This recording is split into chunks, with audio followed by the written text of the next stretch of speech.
I've always wanted to fly. I was actually a middle school teacher before the Marine Corps, and after that I decided I was already getting too old. I needed an age waiver, and I joined and eventually made it to flight school, made it through, and here I am. I quit my job and moved closer actually to where an OSO was so I could train with them because I was really focused on flying. And eventually, I got selected, just a selection process, and then you go to OCS, which I didn't enjoy, I'm not going to lie, but it's one of those things you make it through, and it certainly makes you better, teaches you things about yourself. And I actually was injured, worked at recruiting command for almost 2 years, and then made it to the basic school finally, and then made it to flight school finally. So a little bit later than most, I finally made it to get my wings. When I was deployed last year, this time in Poland, flying this aircraft, actually 039, we were flying a refueling track on the border, and we were over Poland there with some F-18s, and that was just a really beautiful, clear morning like this, like the sun was up. It was just a really beautiful time. It was a really, really nice flight, and you feel like actually doing something and contributing. It's a highlight of my career personally, to have the opportunity to take care of the Marines in this way, in this capacity, and to ensure that we're staying focused on the mission and making the contribution that the Marine Corps needs us to make. Well, I didn't have any intentions to join the Marine Corps. My dad's a retired Marine. I moved around 10 times growing up, went to 4 different high schools. Dad retired right before my senior year, so I was really hoping to settle down and stay in the same place for more than a couple years.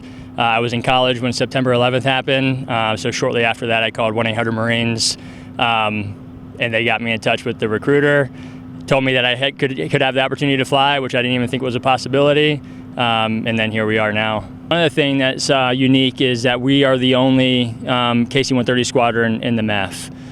So other type model series, have multiple squadrons of the same type model series, and so when a task comes that it falls within their capability set, it can go to any one of those squadrons. But when any unit in 2nd MEF, and right now with the stand down of VMGR 452, we're the only VMGR in the whole East Coast of the United States, so those tasks come to us. So that means we're in high demand all the time, that capacity is always strained, but it's always inspiring to see how our Marines do unique things, but to do them safely to accomplish those missions when they come our way, making sure that everybody gets the support that they need. Augmented Crew Station Qualified Loadmaster.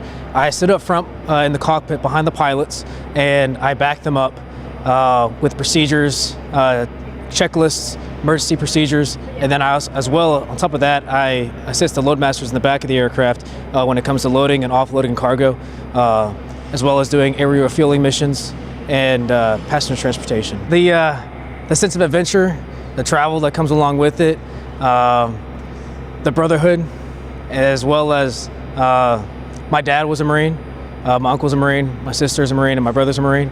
So little I guess family lineage that goes throughout the Marine Corps. So trying to give back to an organization that gave me so much.